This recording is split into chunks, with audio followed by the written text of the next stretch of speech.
Hello mga ka-OFW. For today's video, magluluto tayo ngayon ng sinigang na queen fish na malaki. Sabi nila, hindi daw masarap ang sinigang na queen fish. Nasa diskarte po yan. Nasa teknik kung panlulutuin ang sinigang na queen fish. Stay tuned! Keep on watching. Samahan nyo ako sa aking pagluluto. Sinigang na queen fish.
OFW, ito yung mga ingredients natin sa pagsigang.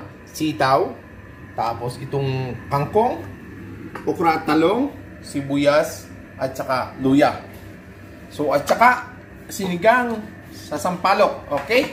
Yan po ang ating ingredients for today. So, titimplahan natin. Isip nyo po. And then, mga ka-OFW, ito po ang laman ng queen fish. Ang ginawa ko po sa kanya, fish fillet. Tapos, lulutuin ko pong sinigang. I-stitch nyo po. Ayaw mga ka-OFW, ito pong napakahalagang tips at technique paano magluto ng queen fish at saka ng malalangsang isda para matanggal ang langsa. Huwag nyo kalilimutan, ha? Ito po, hugasan po natin siya na mainit na tubig. Yan, umuusok, oh. Tapos, napansin nyo, madumi siya. Tapos, tamo, tanggal po yung kanyang dugo. Ayan, may bula-bula siya. Napansin nyo, may bula-bula. So, lagyan ulit natin ng mainit na tubig. Dalawang lagay lang po ng mainit na tubig. Okay na po yan. Ayan. Tanggalin po natin yung bula para po siguradong malinis. Kasi ang nagpapalangsa po dun sa isda na malalaki ay yung kanyang dugo. Ayan. Ayan po ang diskarte sa pagluluto po ng malangsang isda o queen fish. Yan, ito yung queen fish. Lulutuin ko sinigang ngayon. O yan. Ayan mga ka-OFW. Tapos, ilagay natin sa kaldero. Yan na po siya. O. Malinis na po siya. Yan, lagyan po natin sibuyas at saka luya. Pangtanggal po ng langsa mga ka-OFW. Yan. Katapos, ayan na po siya. O. Laman lahat yan. At saka po natin lagyan ng tubig ulit.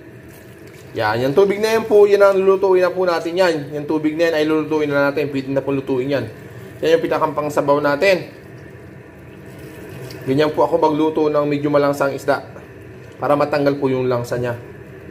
Ayun mga OFW, isa lang na po natin siya sa ating lutuan. Ayan. Pag nakasalang na po, feed na po natin, isama kaagad dyan yung sitaw mga ka-OFW. Ito yung sitaw. Malinis na po yan. Sitaw. Ilagay na po natin kasi matagal pong maluto ang sitaw. Ilagay na po natin sa ibabaw kaagad yan ng kardero. Ng ating lulutong kwan. Sinigang. Ayan. Yan po diskarte. Punahin po natin sitaw. Antayin po natin ng mga kwan ito. 5 minutes. Napakukuluin natin. Stay tuned po. Ayaw mga ka-OFW, habang inaantay po natin na yung ating sinigang ay kumulo. Ayan o, malapit na siyang kumulo. Lagyan po natin ng asin.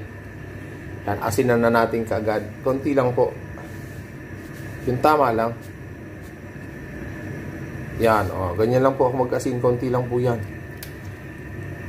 Yan. Kailangan lagyan po natin ng kaunting asin yan. Para pagkulo niya, lagyan natin ng ibang ingredient, ayos na. Yan. Malapit ng kumulo. Once sa kumulo po yan, lalagay ko na ibang ingredients yan. Antayin natin 5 minutes. Stay tuned po. Ayaw mga OFW. After 5 minutes, ayun na, kumulo ng ating sinigang. Next, ilalagay natin ingredients mga ka-FW ay ito, talong at okra. Ayan. Lagay natin sa ating sinigang. Talong. Tapos okra. Malinis na po yan, nahugasan na yan. Pang sarili lang po itong luto namin. Yan. So, yung mga namumroblema dyan sa pagluluto ng mga malalangsang isda, hindi tatanggal ng langsa, ito po yung mga tips. Yan na po yung ginagawa ko sa pagluluto para matanggal po yung langsa. Yan, nakalagay ng okra. So, antayin natin siya ng mga 5 minutes ulit. Total po, nagluluto ako ng sinigang ay 10 to 15 minutes lang po inaahong ko na, mga ka-FW. Ayan. Takpan natin. Antayin natin ulit kumulo ng mga 3 to 5 minutes. Tapos aahungin na po natin. Lalagyan po natin yung ibang ingredients, mga ka-FW. So, ang tips ko po sa inyo, mga ka-FW, kung magluluto kayo ng mga isdang malalangsa na nahirapan kayong tanggalin yung langsa, pagkalinis po niyo ng isda, hugasan po ninyo ng mainit na tubig, 2 o 3 beses. Mainit na tubig pong ipanghuhugas nyo. At nasa ganun po ay matanggal po yung langsa. Kasi yung nagpapalangsa po doon ay yung dugo ng isda. Ay mga ka-FW, gaya nyan. O, tinan nyo. O. Yan, kumulo na. Antayin po natin yan. Na lumambot ng konti yung talong at okra. Yung sitaw po, medyo luto na yan. Kasi halos 3 to 5 minutes kong inantay yan. So, ayan na po siya. Kumukulo na mga ka-FW. Antayin natin ng konti lang. Para maluto siya. Tanggal po lang sa ito 101% kasi hinugasan ko po siya na mainit na tubig. Ganyan lang po kasi magluto si OFW, simpleng-simple lang. Pero talagang masarap. Yan ang technique sa pagluluto mga ka-OFW.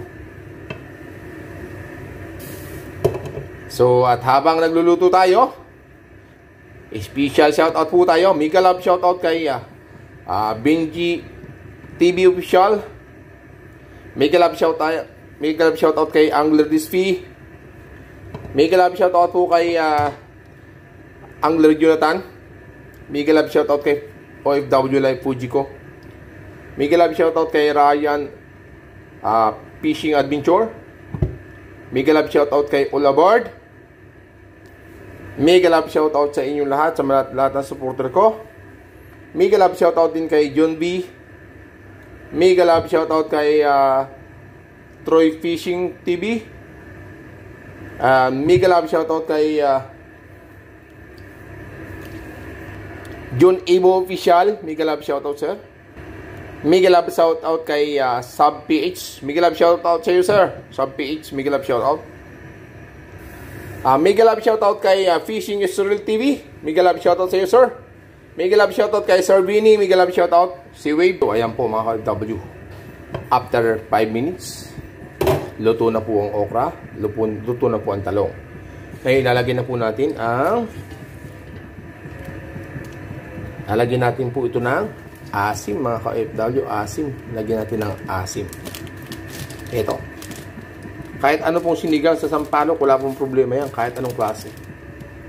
Walang problema. Basta sinigang sa sampalok, ayun. O, yan. Nilagyan natin ha. Sinigang sa sampalok.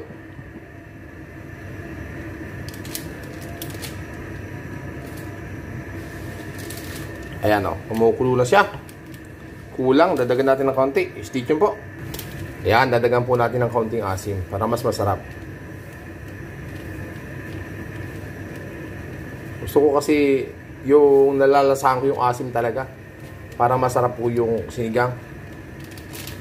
Ayan. Ayos na mga ka-FW.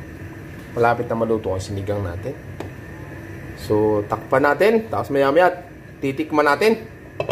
Ayan mga ka-FW. Malapit na po siya maluto. Mabango na. Nakakatakam na. Tama-tama sa lunch break ito. Kasi alas 12 na dito sa UAE. So, tama-tama kakain na pagkatapos lutuin ito. Yan. Stay tuned po! Ay mga ka-FW, after 3 minutes, titikman na po natin yung ating sinigang kung ano pong lasa. Pag kulang pa sa asin o kulang sa asim, lalagyan po natin ulit. Ayan, tikman natin. Wow. Sarap. Tama lang po ang alat. Tama lang yung kanyang asim. Isa pa nga.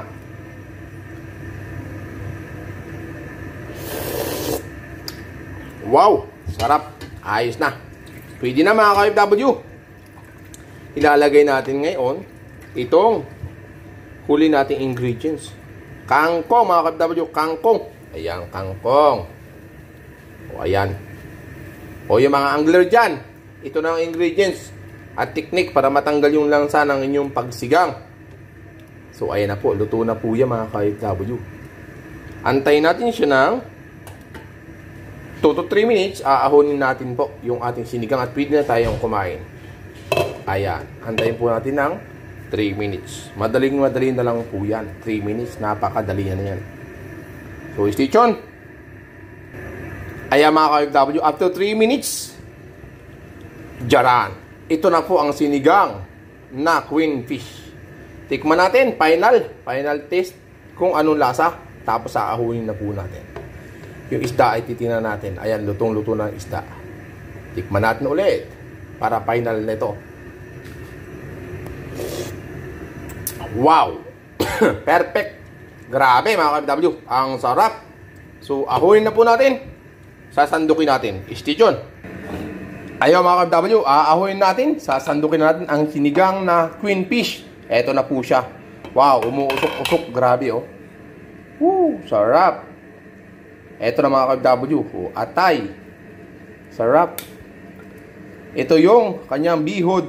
Yung kanyang itlog. Sarap. Yari ka sa akin ngayon. Ito ang laman. Mga ka-OFW. Laman ng queen fish yan. Ayan oh, sarap. Grabe na to. Ubos na naman ang kanin nito mga ka-OFW. Napansin nyo, yung wala pong kalangsa-langsa yung aking sinigang. Kasi nga po, binuhusan ko muna ng mainit na tubig. So ayan mga ka-OFW, tapos na ang sinigang nating queen fish. Titikman na natin ngayon. Ito na siya. Titikman natin kung gaano kasarap ang sinigang na queen fish. Sarap. Grabe! Grabe sarap mga ka-OFW. Tapos ito yung laman ng queen fish. Hindi siya matigas. Kasi pinispili ko siya.